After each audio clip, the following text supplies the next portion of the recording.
नमस्कार दोस्तों, मैं परमिता। आपने ट्यून इन किया है द साइलेंट जोन पर। जारी है मालती जोशी की कहानी मोरी रंग दे चुनरिया। शादी से 15 दिन पहले मैंने छुट्टी ले ली। लेनी ही पड़ी। जया ने तब तक ज्वाइन नहीं किया था। जब वो दोबारा कॉलेज जाने लगी तो मुझे आशा थी कि कॉलेज आते जाते किसी दिन वो जरूर आएगी। सारी तैयारियों का मुआयना करेगी, मेरी आलोचना करेगी, सलाह देगी। पर वो एक बार झांकी तक नहीं। मैंने कितने दिनों तक कार्ड्स नहीं छपवाए। उसे बहुत चाव था। जब भी किसी का कार्ड देखती कहती, दीदी मृणाल की शादी में कार्ड्स का कॉन्ट्रैक्ट मुझे देना। देखना ऐसा डिजाइन करूंगी, वो शानदार मैटर होगा कि लोग हॉल में सजा कर रखेंगे। रिसेप्शन का मेन्यू बनाते हुए उसकी याद आई। सुनार की दुकान पर अकेले पांव देने का मन नहीं हो रहा था। ढेर सारी साड़ियां खरीदनी पड़ी, पर शॉपिंग का कोई मजा नहीं आया। दुकानदार भी अक्सर पूछ लेते थे, मैडम आज आपकी सहेली नहीं आई। मैंने तो कभी सोचा भी नहीं था कि वो मेरी जिंदगी का इतना जरूरी हिस्सा बन गई है। कार्ड देने तो उसके यहाँ जाना ही था। हम लोगों ने पूरे परिवार को सादर आमंत्रित किया। फिर मैंने जया से कहा, तुम्हें तो पूरे 2 दिन की छुट्टी लेनी पड़ेगी। मैं कोई बहाना नहीं सुनूंगी। मृणाल को विदा करके ही तुम घर लौटोगी। उसने फीकी हंसी हंसकर कहा, अम्मा से पूछ लो। अम्मा जी तो इनके सामने ज्यादा बोलती नहीं थी। बड़ी भाभी ने कहा, हम लोगों में से कोई आ जाएगा दीदी, पर जया के लिए इसरार मत करना। देखो अभी 1.25 महीना भी नहीं हुआ है, लोग क्या कहेंगे। कोई बहुत तीखी सी बात मेरे होठों तक आई थी, पर मैं जब्त कर गई। इनके सामने तमाशा करने की हिम्मत नहीं पड़ी, और फिर कहने से फायदा भी क्या था। बेकार, अपना ही मूड खराब होता। हम लोग चलने लगे तो जया ने मुझे एक और बुलाकर कहा, दीदी मेरी एक बात रखेंगी? कहो। मृणाल को दुल्हन के रूप में देखने का बहुत अरमान है। 10 मिनट के लिए ही सही, उसे मेरे पास भेज सकेंगी? ओ श्योर, मैंने कहा। उस समय उसका कंठ इतना भीगा हुआ था कि उसकी कोई भी विनती मैं टाल नहीं सकती थी। मन में बस यही कसक बनी रही कि जया नहीं आई, बाकी सारा आयोजन इतना सफल रहा जिसकी हमने कल्पना भी नहीं की थी। बाराती तो कुल जमा 25 ही थे, पर घरतियों की संख्या उनसे 10-20 गुना अधिक थी। मेरा स्टाफ था, उनका स्टाफ था, मृणाल की सहेलियां थी, अड़ोसी पड़ोसी थे, और थे ढेर के ढेर रिश्तेदार। पर कहीं कोई बदइंतजामी नहीं हुई। मंडप की साज सज्जा से लेकर भोजन की व्यवस्था तक कहीं किसी को शिकायत का मौका नहीं मिला। दूल्हे के चुनाव को लेकर तो सभी ने हमें बधाइयां से लाद दिया। खुशी का वो भार मुझसे संभाले नहीं संभल रहा था। मृणाल तो उस दिन इतनी प्यारी लग रही थी, लग रहा था कहीं मेरी ही नजर न लग जाए। जया की बात बार बार मन में आ रही थी, पर मौका ही न मिला। रानी जी ब्राइडल मेकअप करवा के जब पीछे के दरवाजे से अंदर आ रही थी, तब बारात दरवाजे तक आ चुकी थी। जयमाले के बाद तुरंत ही रिसेप्शन था। उसके बाद विवाह की सारी वैदिक रस्में निपटाते हुए रात के 2 बज गए। वे लोग इतनी रात को ही दूल्हा दुल्हन को लेकर होटल चले गए। वहां सुसज्जित ब्राइडल सूट उनकी प्रतीक्षा कर रही थी। जया की इतनी सी बात न रखने का मुझे बहुत दुख हो रहा था, इसलिए सुबह सवेरे नहा धोकर मैं होटल पहुंच गई। शहर के सबसे बड़े होटल में उन लोगों को ठहराया गया था। हमें 25 लोगों पर भी उसका खर्च भारी पड़ रहा था। पर ये बोले, उन लोगों ने हमसे कुछ मांगा भी तो नहीं, फिर इंतजाम में कंजूसी क्यों करे। मान लो 200 बाराती लेकर आ जाते, तब तो धर्मशाला में भी हमारे परखच्चे उड़ जाते।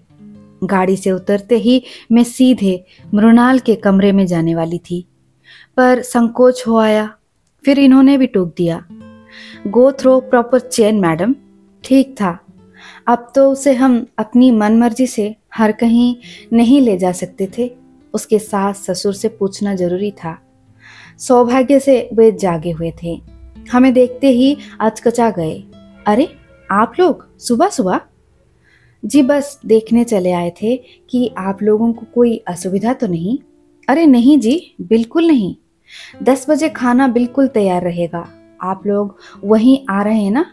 हाँ, बस अब सबको तैयार होने के लिए फरमान भेजते हैं। एक रिक्वेस्ट थी। समधन को इतना मक्खन लगाने के बाद मैंने असल बात शुरू की।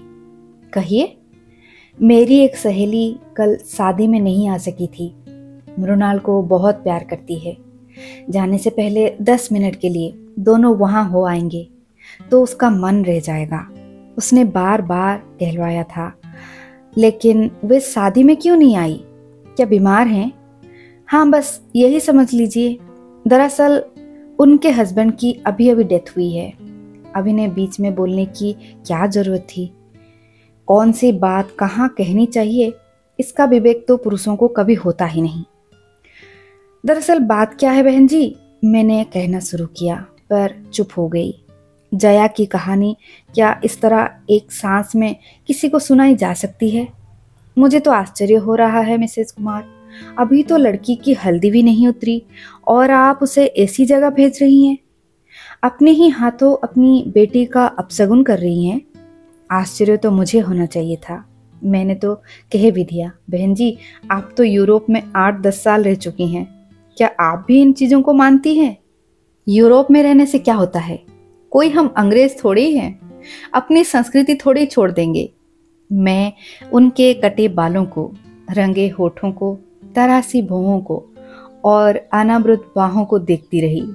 विदेश सेवा में रत अपने पति के साथ मैडम ने सिर्फ चोला बदला था। मन तो अभी भी वही घोर परंपरावादी था और घर परिवार में उनकी इसी गुण की प्रशंसा होती होगी। फलाने को बहू इतने दिन फॉरेन रहकर आई है पर अपनी संस्कृति नहीं भूली। ये कौन सी संस्कृति है? समधी जी ने शायद मेरे मनोभावों को पढ़ लिया था। खींच कर पत्नी से बोले, ये किस ढकोसलेबाजी में पड़ी हो? जाने दो बच्चों को, 2 मिनट में कुछ नहीं बिगड़ता। पति की अवमानना करने की ताब शायद उनमें नहीं थी। बोली, उन्हें जगने तो दीजिए। फिर मुझसे बोली, आप तो उनके साथ जाएंगी ना? अगर आपकी सहेली इन लोगों को कुछ देने लगे तो आप अपने हाथ से दीजिएगा, उनसे मत दिलवाइएगा। जया कुछ देगी, ये तो निश्चित था। नए जोड़े को कोई भी खाली हाथ विदा नहीं करता। उस समय क्या मुझसे निर्मम आज्ञा का पालन हो सकेगा? मैं जया को खुशी देने जा रही हूँ, उसका अपमान करने नहीं। तो रहने ही देते हैं। मैं एकदम उठकर खड़ी हो गई। आपने शंका उठाई है तो अब मेरा मन डावाडोल होने लगा है। वही तो, वे खुश होकर बोली, हम लोगों के इतने पुराने संस्कार है, वे सहज ही में थोड़े ही जाते हैं। पुरुषों को तो किसी चीज का विधि निषेध नहीं है, पर हम लोग तो इतनी लापरवाह नहीं हो सकती। हर बात को 10 बार सोचना पड़ता है। उनका प्रवचन सुनकर पहली बार पछतावा हुआ। मृणाल के लिए घर ढूंढने में हमने कोई भूल तो नहीं की। मृणाल गई और घर एकदम सूना हो गया। मेहमानों से ठसाठस भरा हुआ था, फिर भी भाएं भाएं कर रहा था। यही तो फर्क होता है। बेटे की शादी होती है तो घर खुशियों से भर जाता है, पर बेटी के साथ तो सारी रौनक ही विदा हो जाती है। करने को तो अब भी कितने काम थे, पर पहले वाले उत्साह का कहीं अंश मात्र भी शेष नहीं था। 4-5 दिन बाद फोटोग्राफर एल्बम बनाकर दे गया तो मुझे जैसे एक खिलौना मिल गया। मैं घंटों बैठी अपनी लाडली को निहारती रही थी, हर आने जाने वाले को दिखाती रहती। उस दिन भीड़ भाड़ में तो मैं किसी को ठीक से देख नहीं पाई थी। मेरे मन मस्तिष्क पर तो मृणाल और किशोर छाए हुए थे, पर अब फुर्सत से बैठकर मैं सबका मुआयना कर रही थी और सहसा मेरी आंखें जया की भाभी पर अटक गई। उस दिन केवल उसके छोटे भाई और भाभी ही आए थे। वे भी खाने के लिए नहीं रुके, बस लिफाफा पकड़ाकर चले गए थे। कैमरे ने उन्हें वरवधु को आशीर्वाद देते हुए कैद कर लिया था। भाभी की साड़ी देखकर मेरे मन पर सांप लौट गया।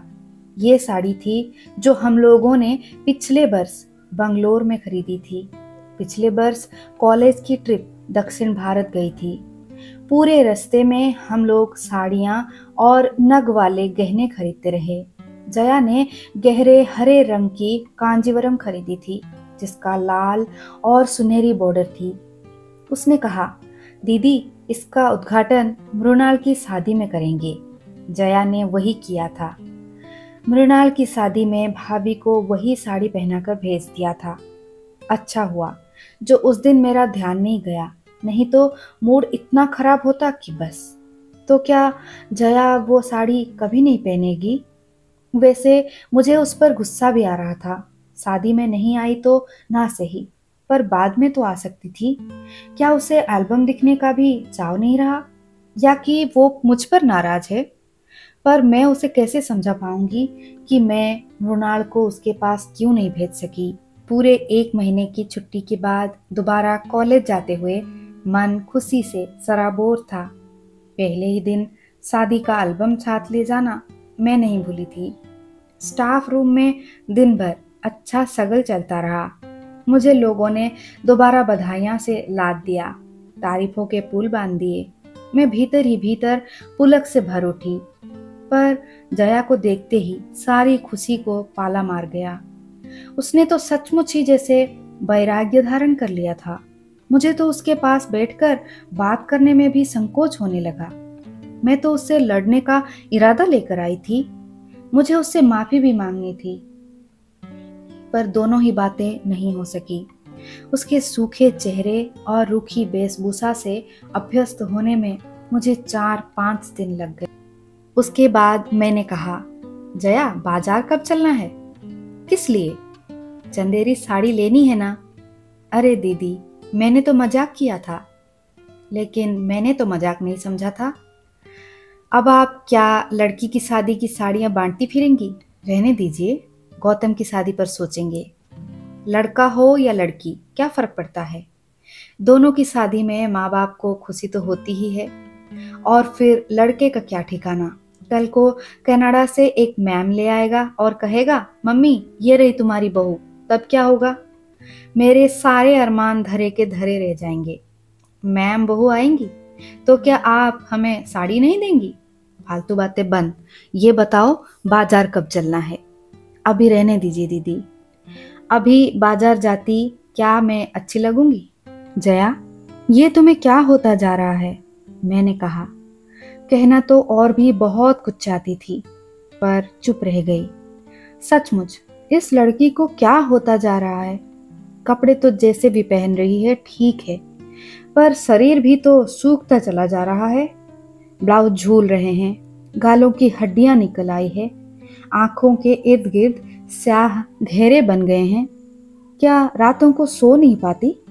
क्या इसने खाना पीना छोड़ रखा है? पहले वाली बात होती तो मैं चुटकी ले लेती।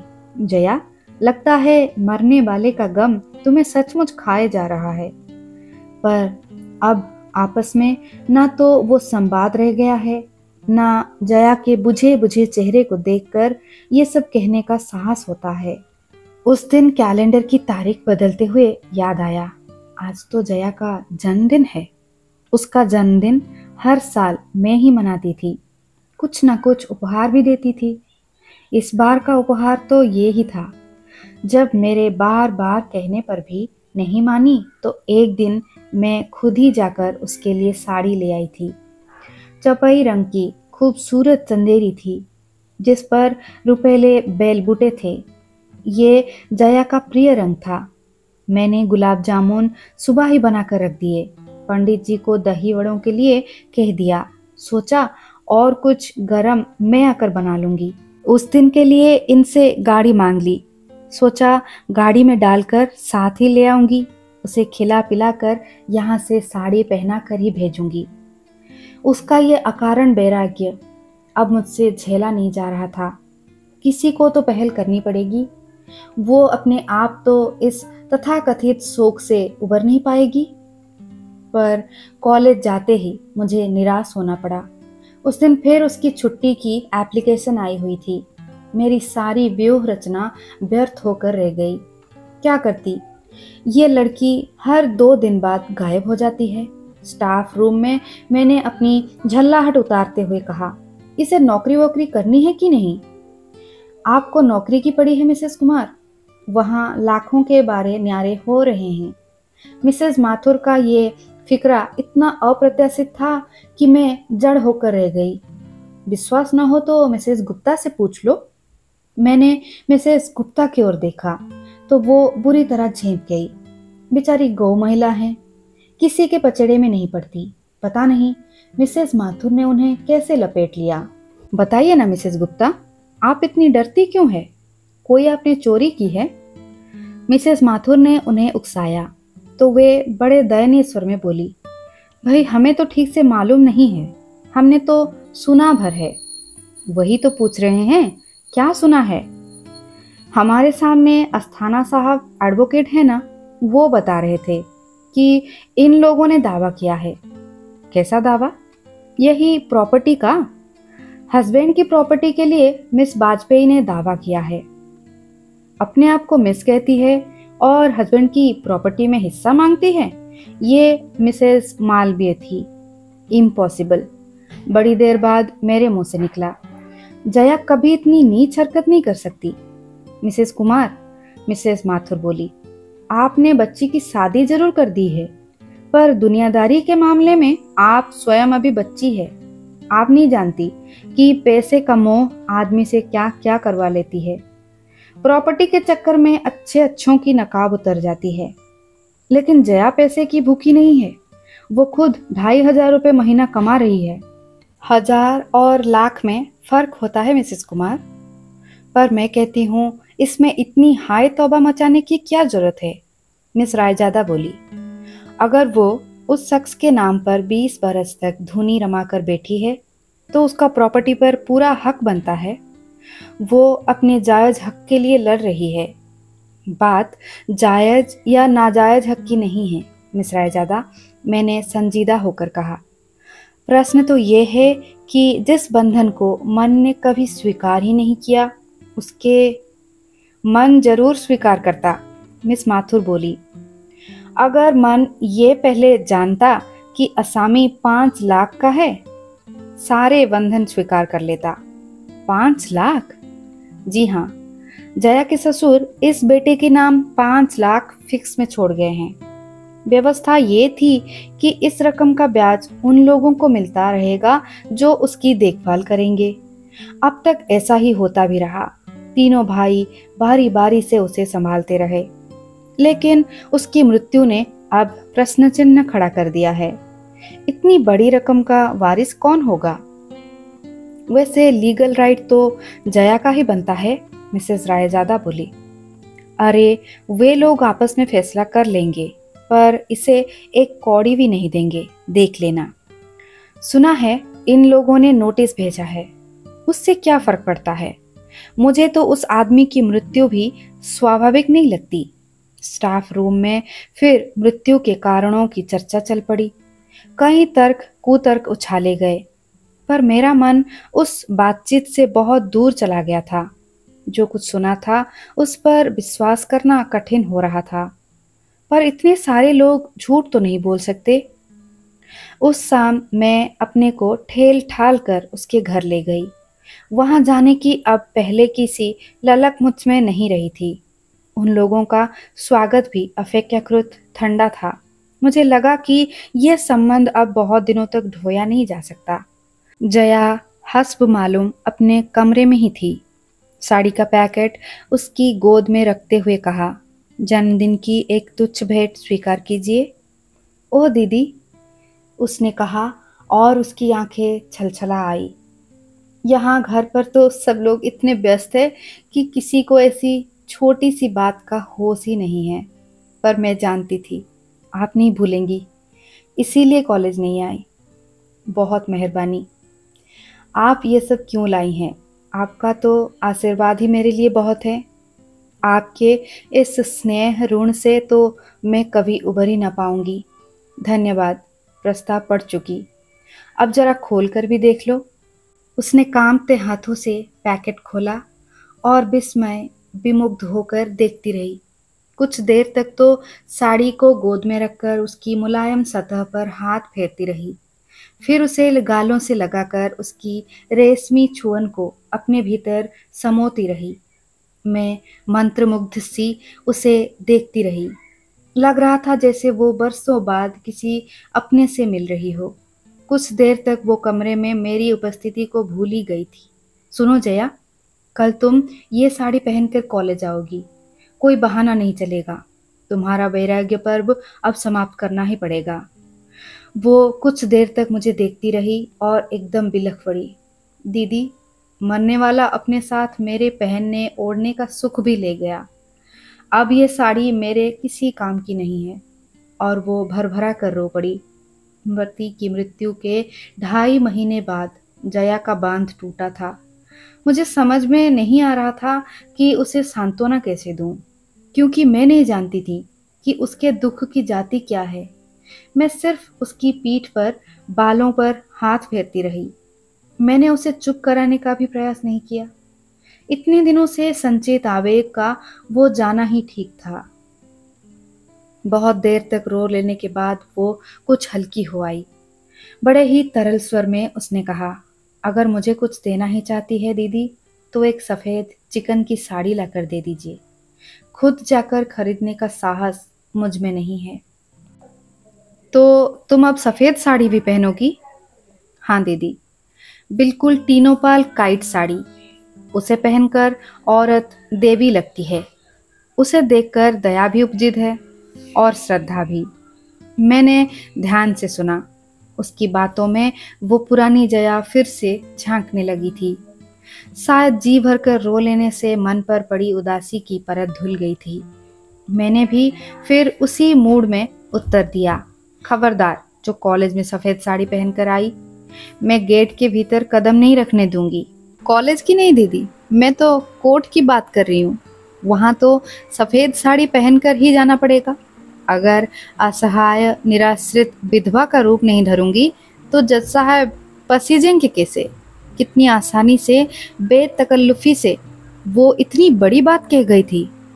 उसके माथे पर सिकन तक नहीं आई। मुझे वितृष्णा सी होने लगी। क्षण भर पहले ममता से उमकता मेरा मन काट हो गया। तो मैंने जो सुना है वो सब सच था क्या? इसलिए ये नाटक हो रहा था?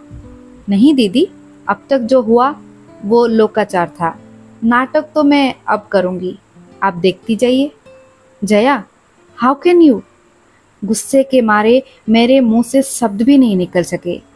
आप यही कहना चाहती है ना कि जिसके सुख दुख में मैंने कभी हिस्सा नहीं बंटाया, उसकी संपत्ति में हिस्सा क्यों मांग रही हूँ?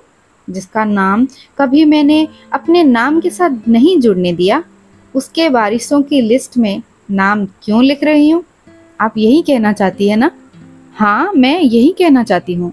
मैं यही पूछना चाहती हूँ कि जरा से रुपए के लिए तुम अपने आत्मसम्मान को ताक पर क्यों रख रही हो?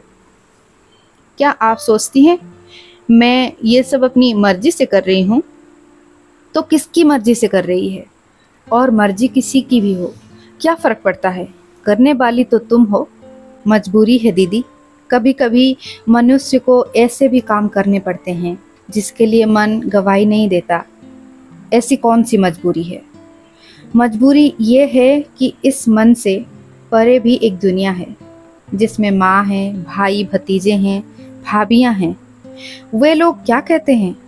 कहते हैं कि समय के साथ चलना सीखो। अम्मा कहती है कि तुम्हें भाइयों के पास ही रहना है, तो इनकी होकर रहो, इनके मन की करो। और भाई कहते हैं, दीदी कितना आदर्श परिवार था हमारा। लोग घर की बहू बेटियों के सामने हमारे घर की मिसाल रखते थे। कितने उतार चढ़ाव आए होंगे, पर हमारे यहाँ कभी चक नहीं हुई। सास बहू, ननंद भौजाई, देवरानी जेठानी, इनके बीच कभी तकरार नहीं हुई। बहुत अमीर तो हम कभी भी नहीं थे, पर दाल रोटी आराम से चल जाती थी और सब उसमें खुश भी थे। पर इधर कुछ दिनों से असंतोष का लावा सा फूट रहा है। पता नहीं कितनी अतृप्त इच्छाएं एकदम से सिर उठाकर खड़ी हो गई है। बड़ी भाभी दिन रात बिसुरती रहती है कि पैसों का अभाव में महिमा की शादी अच्छी जगह नहीं हो सकी। अब कम से कम अणिमा के लिए ही अच्छा घर वर जुट जाता। छोटी भाभी कहती है कि इंजीनियरिंग की एडमिशन नहीं हुआ तो मयूर शायद आत्महत्या ही कर लेगा, पर भैया के पास कैपिटेशन फी के पैसे कहाँ है। छोटे भैया का इस दड़बे में दम घुट रहा है और वे शहर से बाहर एक अच्छा सा फ्लैट खरीदना चाहते हैं। बड़े भैया कहते हैं कि पैसे का सुविधा हो जाए तो वे इस घर की ही काया पलट कर देंगे, और इन सब कामों के लिए तुम्हें बरेली वालों का रुपया चाहिए, यही ना? हाँ। और भैया कहते हैं तुम किसी से भीख नहीं मांग रही हो, ये तुम्हारा कानूनी हक है। आखिर तुमने 20 साल तक तपस्या की है, ये तपस्या की बात तुम्हारे गले से उतरती है? ना उतरे तो उपाय क्या है? आखिर रहना तो इन्हीं लोगों के साथ है। तुम इतनी निरुपाय तो नहीं हो जया, अच्छी खासी नौकरी करती हो। नौकरी सिर्फ रोटी देती है दीदी, पर हिंदुस्तानी औरत को एक सुरक्षित छत चाहिए, फिर चाहे वो पिता की हो अथवा भाई की, पति की हो अथवा बेटे की। इसलिए तो इस लड़ाई में अम्मा भी मेरे साथ नहीं है। इस चौथेपन में वे बेटों से बिगाड़ नहीं कर सकती। आखिर वे ही तो उन्हें मुखाग्नि देंगे, मेरा क्या है? मैं तो महज एक लड़की हूँ जो जन्म लेते ही परिवार पर भार बन जाती है। आई एम सॉरी जया, मैंने उठते हुए कहा। तुम्हारी परेशानियों को तुमसे ज़्यादा कौन समझ सकता है? मैं तो यूं ही कुछ न कुछ कहती रहती हूँ, मेरे भाषण का बुरा न मानना। वो मुझे छोड़ने नीचे तक आई, पर हम दोनों में फिर कोई बात नहीं हुई। बैठक से गुजरते हुए देखा घर के लगभग सभी सदस्य वहां उपस्थित हैं और गर्मा गर्म बहस चल रही है। जया, जरा इन लोगों की हिमाकत तो देखो, बड़े भैया ने एक कागज नचाते हुए कहा। क्या हुआ? अरे वे लोग तो तुम्हारी शादी को ही चैलेंज कर रहे हैं। लिखते हैं कि हिंदू विवाह नियम के अनुसार फेरों के बाद ही विवाह पूर्ण रूप से संपन्न माना जाता है। जयमाला कोई वैदिक विधान नहीं है, ये तो मात्र एक परंपरा है। मैं 10 गवाह खड़े कर दूंगा कि फेरे हुए थे, छोटे भैया ने जोश में कहा। तो क्या वे लोग 100 गवाह नहीं ला सकते? आखिर 5 लाख का मामला है। जया की इस व्यंग्योक्ति पर छोटे भैया चकित होकर उसे देखते रह गए। तुम्हारी सास के मरने पर अपने यहाँ चिट्ठी आई थी, पिताजी की पुरानी फाइलों में वो अब भी मिल जाएगी। हम उसे कोर्ट में दिखा सकते हैं। अगर हमारा कोई संबंध नहीं था तो हमें सूचना क्यों भेजी गई? बड़े भैया की दलील बड़ी जोरदार थी, पर जया के पास भी नहले पर दहला था। अगर वे सचमुच मेरी सास थी तो मैं उस समय बरेली गई क्यों नहीं? सास के बाद मेरे ससुर भी शांत हुए थे, उनकी खबर क्यों नहीं आई? उनके बेटे के बारे में भी हमें तीसरी जगह से पता चला, उन लोगों ने क्यों नहीं लिखा? यही तो जालसाजी है। इसी पॉइंट पर तो हम उन्हें धर लेंगे, और अगर वे पूछे कि मैं अब तक मिस वाजपेयी क्यों हूं, तो आप क्या जवाब देंगे? मेरा service record, GPF, bank account सब तो इसी नाम से हैं। अरे तू तो जिरह पर उतर आई। बड़े भैया एकदम गुस्सा गए। जिरह कर भी रही है तो किसकी तरफ से, ये तो देखो। मैं अपनी ओर से जिरह कर रही हूँ छोटे भैया, जया ने आवेश में भरकर कहा। 39 साल की हो गई हूं मैं, कभी तो मुझे बोलने का मौका दीजिए। हाँ बोलो, क्या कहना चाहती हो? सिर्फ यही कि बस बहुत हो चुका, अब मेरी जिंदगी से खिलवाड़ मत कीजिए। हम खिलवाड़ कर रहे हैं तो इसे और क्या नाम दूं? मेरे लिए सारे निर्णय आप लोग ही लेते रहे हैं। कभी मुझसे पूछा तो होता कि मेरी मनसा क्या है? आप लोगों की हठधर्मी ने मुझे मेरी ससुराल नहीं जाने दिया। वही सुख में दुख में जैसे भी होता मैं जी ही लेती। इसका ज्ञान तो हमें घुट्टी में ही पिलाया जाता है। वहाँ रहती तो ये आज की समस्या तो न उठती। उस समय आप लोगों ने ये नहीं सोचा कि इतनी पहाड़ सी जिंदगी मैं कैसे काटूंगी। बाबूजी की जिद ने मुझे दूसरी शादी नहीं करने दी, नहीं तो आज मैं कहीं अपनी छोटी सी गृहस्थी लेकर चैन से जी रही होती। अब आप फिर मेरा तमाशा बनाने पर तुले हुए हैं। अब आप सबूत जुटाएंगे और कोट दर कोट साबित करते फिरेंगे कि मैं सचमुच मरने वाले की ब्याहता पत्नी हूँ।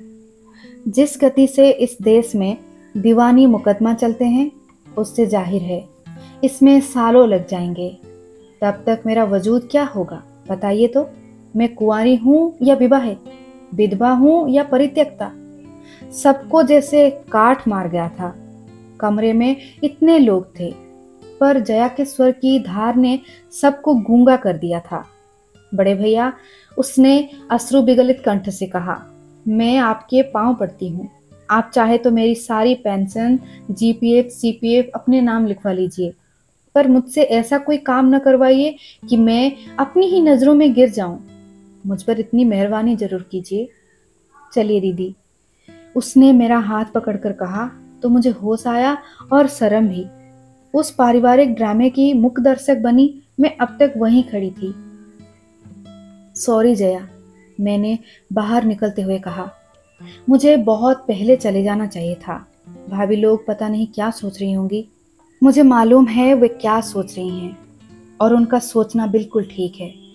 आज आप साथ थी इसलिए मैं इतना खुलकर बोल सकी, नहीं तो शायद फिर से होंठ सी लेती और अपने में ही घुलती रहती। और फिर एकाएक तरल स्वर में बोली, दीदी अगर कभी जरूरत पड़ी तो आप पर भरोसा कर सकती हूँ ना? निराश तो नहीं करेंगी? जया, मैंने उसका कंधा छूकर कहा, मेरे दरवाजे तुम्हारे लिए कभी बंद नहीं थे। तुम ही उधर का रास्ता भूल गई थी। रास्ता भूल गई थी, आपको नहीं भूल सकती। आपसे बढ़कर मेरा अपना है ही कौन? आप ही ने तो मेरे जीवन में दोबारा रंग भरने की कोशिश की है। औरों के चेहरे तो भी इस समय पहचान भी नहीं जा रहे हैं। इतनी ज्यादा भावुकता मेरी बर्दाश्त से बाहर हो रही थी। मैंने तुरंत हाथ दिखाकर एक रिक्शा रोक लिया और उसमें बैठते हुए सहज ढंग से पूछ लिया, तो फिर कल कॉलेज आ रही हो ना? बिल्कुल आ रही हूँ, और आपकी दी हुई साड़ी पहनकर आ रही हूँ। जनता से कहिए जरा होशियार रहे। उसने अपने बेलौस अंदाज में कहा। मेरी शाम सार्थक हो गई थी। कहानी समाप्त हुई। दोस्तों, अगर कहानी पसंद आई हो तो इस चैनल को सब्सक्राइब करना ना भूलें और वीडियो को एक लाइक ज़रूर कर दें। मैं फिर मिलूंगी एक और नई कहानी के साथ। विदाई। जय जगन्नाथ।